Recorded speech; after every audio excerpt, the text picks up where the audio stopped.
ಆಯ್ತು ಸರ್.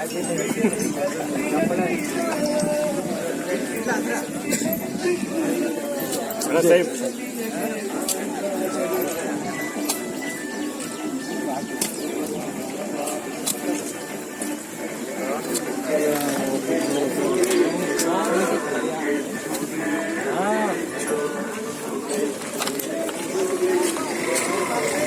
अच्छी है तक क्यों नहीं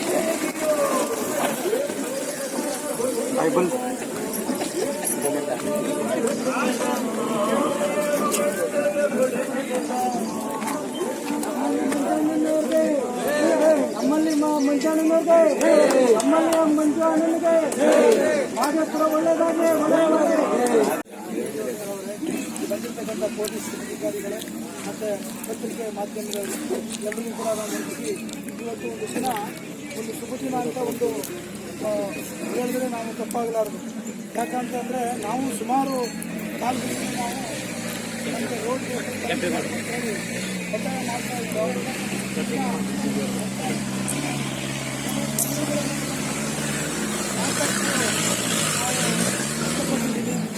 ಆಗ ಕೂಡ ಆಗಲಿಲ್ಲ.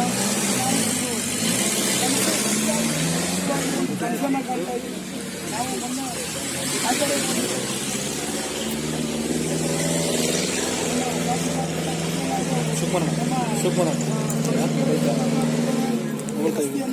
ಇಲ್ಲಿ ಪೂಜೆ ಮಾಡಬೇಕಂತ ಹೇಳಿ 5 ಗಂಟೆಯಲ್ಲಿ ನಾನು ಸನ್ನಿಧಿಯಲ್ಲಿ ನಮಗೊಂದು ಸುದೀರ್ಘವಾದಂಥ ವಿಶೇಷವಾದಂಥ ಸುದ್ದಿ ಬಂತು. ಹಂಗಾಗಿ ನಮಗೆ ಮಾಡಿರ್ತಕ್ಕಂಥದ್ದು ಒಂದು ಒಳ್ಳೆಯ ಕಾರ್ಯವನ್ನು ಮಾಡ್ತಾ ಇದ್ದಾರೆ. ಅವರೇನು ಬೇರೆ ರೀತಿಯಾದಂಥ ಹೆಚ್ಚಿನ ಶಕ್ತಿ ಮಲೆ ಮಹದೇಶ್ವರ ಅವರು ಕೊಡಲಿ ಅಂತೇಳಿ ನಾವು ಮಾತಾಡ್ತೀವಿ. ಇಲ್ಲಿರ್ತಕ್ಕಂಥವ್ರು ಎಲ್ರಿಗೂ ಕೂಡ ಒಂದು ಆಶೀರ್ವಚನವನ್ನು ಅವರೇ ನೀಡ್ತಾ ಇದ್ದಾರೆ. ನಮಗೆ ಒಳ್ಳೆಯ ಒಂದು ಶುಭ ದಿನದ ಒಂದು ಸುದ್ದಿ ಇವತ್ತು ನಾವು ಮಾಡವರ ನಮ್ಮ ಮಂಜಣ್ಣವರು ಅಂದರೆ ತಪ್ಪಾಗಲಾರದು. ಅವ್ರಿಗೆ ಐಶ್ವರ್ಯ ಆರೋಗ್ಯ ಭಾಗ್ಯ ಕೊಟ್ಟಲಿ ಅಂತೇಳಿ ಮಲೆ ಮಹದೇಶ್ವರರಲ್ಲಿ ನಾವು ನಮಸ್ಕಾರ ಮಾಡಿ ಎಷ್ಟೋ ಜೀವಗಳನ್ನ ಕಳ್ಕೊಂಡು ಎಷ್ಟೋ ಇವಾಗ ಮನೆ ಒಂದು ಪೇಪರ್ಲಿ ಬಂತು, ಅದು ಮಂಜಣ್ಣವರು ನೋಡಿದ್ದಾರೆ. ಆದರೆ ಇವರು ಚುನಾವಣೆಯಲ್ಲಿ 2 ಸಾರಿ 1 ಸಾರಿ ಪರಾಭವಾದ್ರೂ ಈ ಎದೆಗುಂದಿದೆ ಪುನಃ ಸುತ್ತಮುತ್ತ 18 ಹಳ್ಳಿ ಸುತ್ತದ ಅಂದ್ರೆ ಇವರು MLA ಒಬ್ಬರೇ. ಯಾವ MLA ಇದುವರೆಗೆ ಸ್ವಾತಂತ್ರ್ಯ ಬಗ್ಗೆ MLA ಈ ಭಾಗಕ್ಕೆ ಬಂದೇ ಇಲ್ಲ. ಇಲ್ಲಿ ಬಂದು ಮಾಶಿ ಬೆಟ್ಟದಲ್ಲಿ ಮತ ಕೇಳ್ತಾ ಇದ್ರು. 4 ಜನ ಯಜಮಾನರ ಕರೆಸಿ ಓಟ್ ಕೇಳಕ್ಕೆ ಹೇಳ್ತಾ ಇದ್ರು. ಇಷ್ಟು ಮಾತ್ರ ಸೀಮಿತ ಆಗಿತ್ತು. ಆದರೆ ಇವರು ತಮ್ಮ ಮತಕ್ಕೋಸ್ಕರ ಓಟಿಗೋಸ್ಕರ ನಮ್ಮ ಜೀವನದ ಒಂದು ಅಲ್ಲಿಯ ಜೀವನದ ಒಂದು ಪರಿಸ್ಥಿತಿಯನ್ನು ಮನೆ ಭಾಗದಲ್ಲಿ ಹೋಗಿ ಮತ ಕೇಳಿ ಜಯಶೀಲರಾಗಿ ಬಂದು ಅವರ ಒಂದು ಕೊಟ್ಟಂತ ಬಂದ ಸಂದರ್ಭದಲ್ಲಿ ಅವ್ರು ಕೊಟ್ಟಂತ ಮಾತನ್ನ ಇವತ್ತು ನೆರವೇರಿಸ್ತಾರೆ ಅಂದ್ರೆ ಇವತ್ತು ನಮಗೆ ಒಂದು ಇದಿದ್ದಾಗೆ ಏನೋ ಒಂದು ನಮಗೆ ಒಂದು ಕಲ್ಪನೆ ಅದನ್ನ ಹೇಳೋಕೆ ಅಸಾಧ್ಯ. ಯಾಕೆ ಹೇಳಿ ಈ ಒಂದು ದಿನನ ಸೂರ್ಯಚಂದ್ರ ಇರೋರು ನಡ್ಕೊಳ್ತಾರೆ, ನಮ್ಮ ಮಕ್ಕಳು ನೆನ್ಕೊಳ್ತಾರೆ. ಇವತ್ತು ಇವರ ಒಂದು ಭರವಸೆ ಏನಂದ್ರೆ ಅಲ್ಲಿ ರೋಡ್ ಮಾಡಿ ದೀಪ ಕೊಟ್ಟು ನಾನು ಒಂದು ಬಸ್ ಹಾಕ್ಬೇಕು ಅನ್ನೋದೇ ಒಂದು ಭರವಸೆ ಕೊಟ್ಟಿದ್ದೀನಿ. ಅದಕ್ಕೋಸ್ಕರ ಅವರೇ ಮಾತಾಡ್ತಾರೆ, ನಾ ಎಷ್ಟು ಮಾತಾಡ್ಕೊಂಡು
ಹೊರಗಡೆ ಮಾಡಿ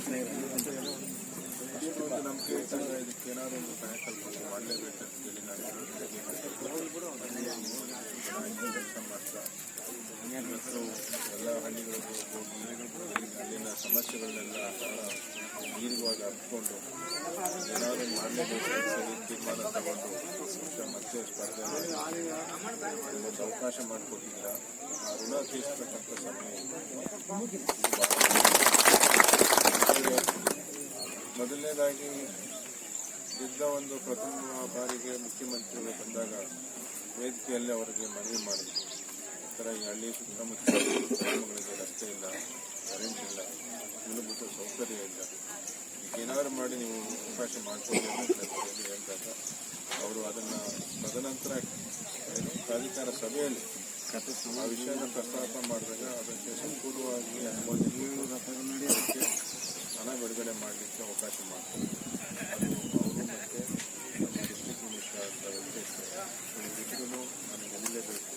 ಯಾಕಂದರೆ ಇವತ್ತು ನಿಮ್ಮ ಒಂದು ನೋವನ್ನು ನನ್ನ ಮುಖೇನ ಅವರಿಗೆ ತಿಳಿಸಿ ಈ ಕೆಲಸ ಆಗಲೇಬೇಕಂತ ನಾವು ಕೇಳ್ಕೊಂಡಾಗ ಅದು ಮಾಡತಕ್ಕಂಥ ಒಂದು ಸುಸಂದರ್ಭ ಇವತ್ತಾಗಿದೆ.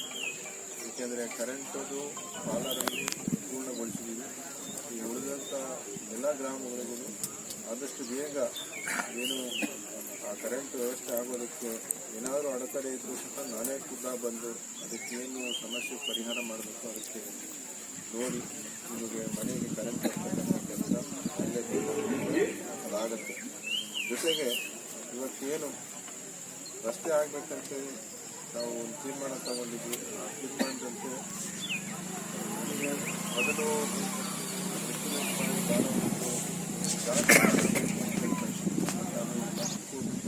ಬಿಡುಗಡೆ ಮಾಡಿದೆ. ಈಗ ನಾನು ಮೊದಲನೇ ಒಂದು ಹಂತದಲ್ಲಿ ಬೆಟ್ಟದಿಂದ ಹುಣಸಿಕೆರೆ ಮಾರ್ಗವಾಗಿ ಇಂಡಿನಾಥಕ್ಕೆ ಹೋಗುವ ಒಂದು ಮಾರ್ಗವಾಗಿ ಅದ್ರ ಜೊತೆಗೆ ಏನು ಕೊಕ್ಕೋರೆ, ತೋಕೆರೆ, ದೊಡ್ಡಾಣೆ ಇನ್ನೂ ಸಹ ಭಾಳ ಆಗಿ ಹದಗೆಟ್ಟಿದೆ. ಇನ್ನು ಉಳಿದಂಥ ಇಲ್ಲಿ ಹಳೆ ಊರು ಮತ್ತು ಇಲ್ಲಿರ್ತಕ್ಕಂಥ ಗ್ರಾಮಗಳಿಗೆ ಬೇರೆ ಆಣೆ ಹೊಲಕ್ಕೆ ಮತ್ತು ಇವೆಲ್ಲನೂ ನಾವು ಬೇರೆ ಇರ್ತಕ್ಕಂಥ ಬೇರೆ ಅನುದಾನದಲ್ಲಿ ಅಷ್ಟೇ ಅದನ್ನು ಪೂರೈಸ್ತೀವಿ. ಇದು ವಿಶೇಷ ಅನುದಾನ ಯಾಕೆ ಅಂತಂದರೆ ಇವೆಲ್ಲ ಅಷ್ಟೊಂದು ಫಾರೆಸ್ಟ್ ಬರಲ್ಲ, ಇಲ್ಲಿ ಹತ್ತಿರ ಇರ್ತಕ್ಕಂಥ ಫಾರೆಸ್ಟ್ ಒಳಗಡೆ ಬರೋದ್ರಿಂದ ಇದನ್ನು ನಾವು ಫಾರೆಸ್ಟಲ್ಲಿ ಪರ್ಮಿಷನ್ನು ಅದೊಂದು ಎಲ್ಲ ತಗೊಂಡು ಈಗ ಅದಕ್ಕೆ ಏನು ಇರ್ತಕ್ಕಂಥ ರಸ್ತೆಗೆ ಯಾವುದೇ ಪರ್ಮಿಷನ್ ಅವಶ್ಯಕತೆ ಇಲ್ಲ ಅಂತೇಳಿ ಮುಖ್ಯಮಂತ್ರಿಗಳ ಹತ್ರ ನೇರವಾಗಿ ಅವ್ರಿಗೆ ಹೇಳಿಸಿ ಇವತ್ತು ಈ ಕೆಲಸನ ಪ್ರಾರಂಭ ಮಾಡ್ತಕ್ಕಂಥದ್ದು. ಅವರು ಯಾವುದೇ ಥರ ತೊಂದರೆ ಕೊಡಬಾರ್ದು ಅಂತೇಳಿ ಬಹುಶಃ ನೀವು ನಿಮ್ಮ ಒಂದು ಕುಟುಂಬದ ಸದಸ್ಯರುಗಳು ನೀವು ನಿಮ್ಮ ಮಕ್ಕಳ ಒಂದು ವಿದ್ಯಾಭ್ಯಾಸಕ್ಕೆ ನೀವು ಬಂದು ನಿಮ್ಮ ಮಕ್ಕಳ ವಿದ್ಯೆಗೆ ಒಂದು ಅವಕಾಶ ಆಗಲಿ. ಏನು ನಿಮಗೆ ಆಸ್ತಿ ಇದೆ ನೀವು ಬೆಳೆದು ನೀವು ಅದೇನು ಬಹುಶಃ ನಿಮಗೂ ಭಾಳ ಕಷ್ಟ ಇದೆ. ಕಷ್ಟ ಏನು ಬೆಳೆದು ಸಂಪಾದನೆ ಮಾಡೋದು ಅಷ್ಟೆಲ್ಲ ಇದೆ. ಏನೋ ಮಾದಪ್ಪ ಈಗ ಅಲ್ಲಿ ಜನ ಬರೋದ್ರಿಂದ ಯಾವುದಾದ್ರೂ ಒಂದು ರೂಪದಲ್ಲಿ ನಿಮಗೊಂಚೂರು ಹಣ ಸಿಗ್ತಾ ಇದೆ. ಬಹುಶಃ ನೀವೆಲ್ಲ ಒಂದು ರಾತ್ರಿವರೆಗೂ ಒಂದು ಪೂಜೆ ಮಾಡೋದ್ರಿಂದ ಏನೋ 4 ತಾಸು ಜೀವನದಲ್ಲಿ ಒಂದು ವರ್ಷ ಇಡೀ ಅದರಿಂದ